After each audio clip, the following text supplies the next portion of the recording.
द्वितीय वर्ष संस्कृत के विद्यार्थियों के नाटक छंद एवं अलंकार नामक प्रश्न पत्र प्रथम के अंतर्गत हम महाकवि कालिदास प्रणीत अभिज्ञान शाकुंतलम नाटक के 2 अंकों का अध्ययन कर चुके हैं। आज हम तृतीय अंक का अध्ययन प्रारंभ करेंगे। तृतीय अंक का आरंभ ऋषि कण्व के शिष्य से होता है। कुशों को लेकर यजमान कण्व का शिष्य प्रवेश करता है तथा वह कहता है कि राजा दुष्यंत अत्यंत प्रभावशाली हैं। उन महानुभाव के आश्रम में प्रवेश करते ही हमारे धार्मिक कार्य निर्विघ्न संपन्न होने लगे हैं। तत्पश्चात वह दुष्यंत की प्रशंसा करते हुए कहता है, का कथा बाण संधाने ज्या शब्दे नेव दूरतः हुंकारेण धनुषः स ही विज्ञान उपोहति। बाण संधानेन अर्थात बाण चढ़ाने की तो का कथा बात ही क्या ही, क्योंकि सह वह राजा दुष्यंत दूरतः दूर से ज्या शब्देन एव प्रत्यंचा के शब्द से ही धनुष हुंकारेण एव मानो धनुष की हुंकार से विज्ञान अपोहति विघ्नों को दूर कर देता है। अर्थात बाण चढ़ाने की तो बात ही क्या, क्योंकि वह राजा दुष्यंत दूर से प्रत्यंचा के शब्द से ही मानो धनुष की हुंकार से विघ्नों को दूर कर देता है। यहाँ राजा दुष्यंत की क्षत्रियत्व की, दुष्यंत की वीरता की प्रशंसा की गई है। यहाँ अप्रासंगिक अर्थ की प्रतीति होने से अर्थापत्ति नामक अलंकार है। अर्थापत्ति अलंकार का लक्षण है दंडा पुपीक ज्ञान्यार्था गमो अर्थो अर्थापत्तिर इष्यते। हुंकारेण में समासोक्ति गर्भा उत्प्रेक्षा अलंकार है। कतिपय विद्वान यहाँ एक देश विवर्तनी उपमा मानते हैं तथा कुछ लोग यहाँ काव्यलिंग अलंकार भी मानते हैं। प्रसाद गुण है, वैदर्भी रीति है तथा अनुष्टुप छंद है। इनके लक्षण पूर्व की कक्षाओं में निरंतर आपको समझाए जा चुके हैं। तदंतर कण्व का शिष्य प्रियंवदा को देखता है। प्रियंवदा को देखकर वह कहता है कि प्रियंवदा, यह खस का लेप और कमल नाल से युक्त कमलिनी के पत्ते किसके लिए ले जा रही हो, क्या कहती हो? इस प्रकार वो प्रियंवदा से पूछता है। लू लग जाने से शकुंतला अत्यधिक अस्वस्थ हो गई है। उसके शरीर को शांति प्रदान करने के लिए मैं यह ले जा रही हूँ, जिससे कि उसका उपचार किया जाएगा। वस्तुतः शकुंतला भगवान कुलपति कण्व की प्राण है। तब तक मैं भी उसके लिए यज्ञ शांति जल गौतमी के हाथ से भिजवाता हूँ। इस प्रकार कण्व का शिष्य कहता है।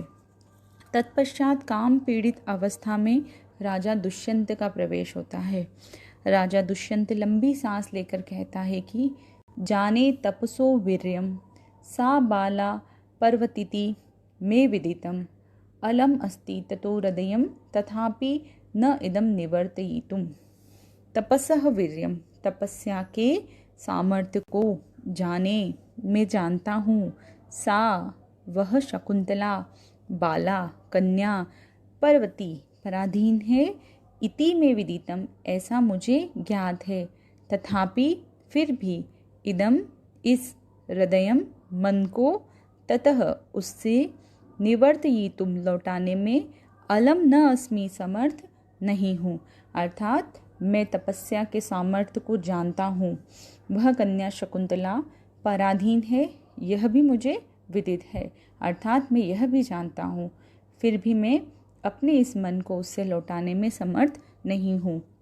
राजा दुष्यंत के यहाँ प्रेममय अवस्था का वर्णन किया गया है। तपस्या की शक्ति जानना रूपी कारण से शकुंतला का हरण न कर सकना रूपी अप्रस्तुत कार्य के कारण यहाँ अप्रस्तुत प्रशंसा नामक अलंकार है। प्रसाद गुण है, वैदर्भी रीति है तथा आर्या छंद है।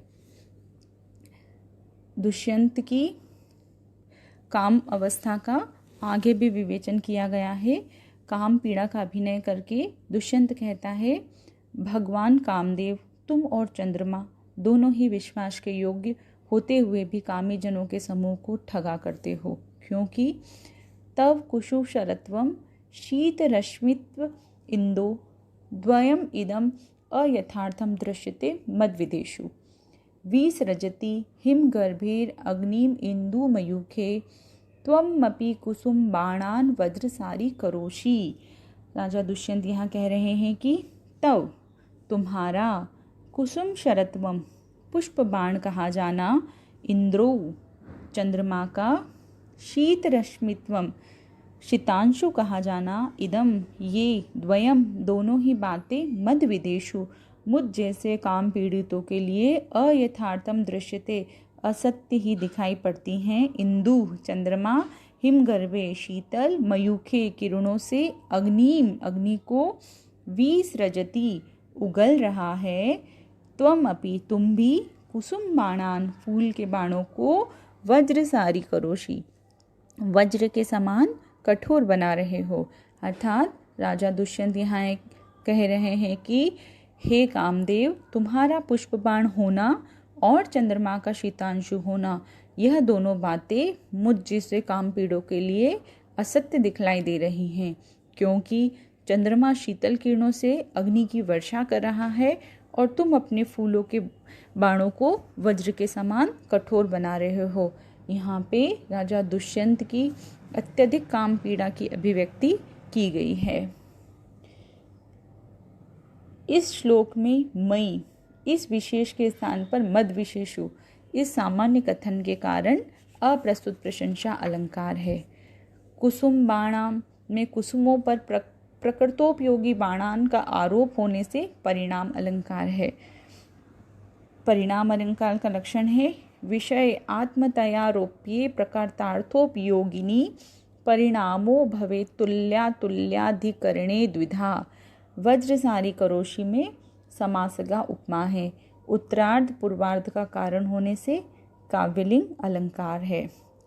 शीतल किरणों से अग्नि की वृष्टि तथा पुष्प के बाणों के से वज्र के समान प्रहार, इन दोनों स्थानों पर विषम अलंकार है। प्रसाद गुण है, वैदर्भी रीति है तथा मालिनी छंद है। राजा दुष्यंत खेद पूर्वक घूम रहा है, विचार कर रहा है कि यज्ञ कार्य के समाप्त हो जाने पर संप्रति अर्थात इस समय ऋषियों के द्वारा जाने की अनुमति प्राप्त कर मैं अपने खिन्न मन को कहाँ बहलाऊं।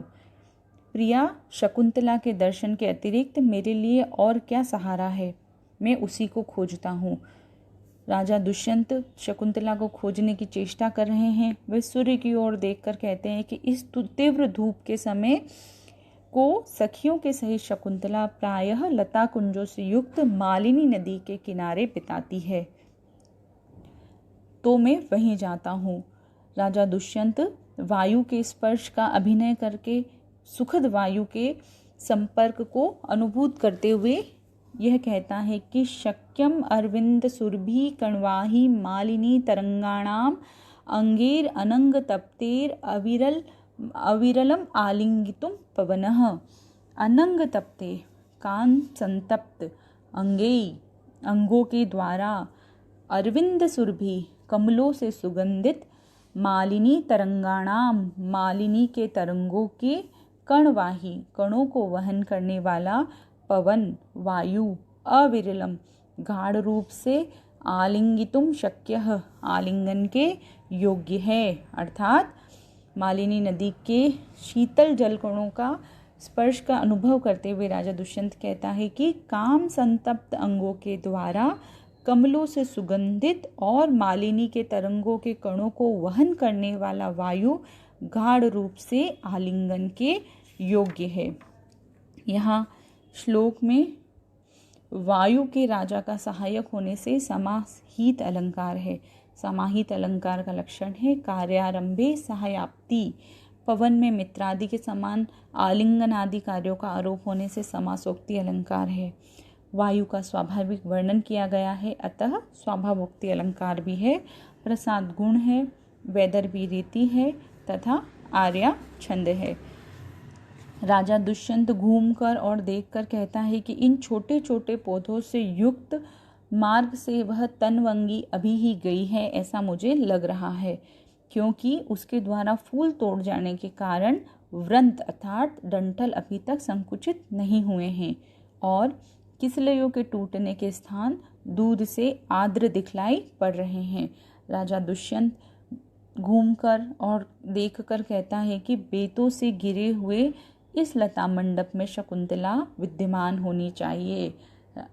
और वह कहता है, अभी उन्नता पुरस्ताद अवगाढ़ा जगन गौरवाद पश्चात द्वारे अस्य पांडु सीकते पद पंक्ति दृश्यते अभिनवा। पांडु सीकते अर्थात उज्जवल बालू से युक्त अस्य इस लता मंडप के द्वारे द्वार पर पुरस्ताद अर्थात आगे की और अभ्युन्नता उठी हुई जगन गौरवाद जगन के भार के बोझ के कारण पश्चात पीछे की ओर अवगाढ़ा गहरी अभिनवा पद पंक्ति चरण चिन्हों की श्रेणी दृश्यते अर्थात दिखलाई दे रही है।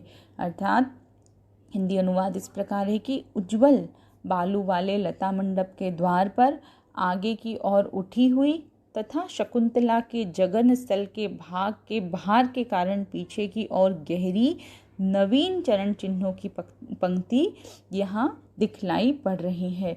महाकवि कालिदास की दृष्टि अत्यंत सूक्ष्म है। उन्होंने बालू पर चिन्हित शकुंतला की पद चिन्हों की सूक्ष्म अभिव्यंजना यहाँ सुंदर रूप में प्रस्तुत की है। शकुंतला यहीं पर विराजमान है, इसका दूसरे प्रकार से उल्लेख होने के कारण यहाँ पर्यायोक्ति अलंकार है। सदृश्य का ज्ञान होने से उपमान अलंकार है। उपमान अलंकार का लक्षण है सदृशात् सदृश ज्ञानम उपमानम द्विविदेह तत् स्याद् एकम अनुभूते अर्थेन अनुभूते द्वितीयकम। पद पंक्ति को देखने से राजा दुष्यंत को शकुंतला के प्रवेश का अनुमान हो रहा है, अतः यहाँ पे अनुमान होने से अनुमान अलंकार है। प्रसाद गुण है, वैदर्भी रीति है तथा आर्या छंद है।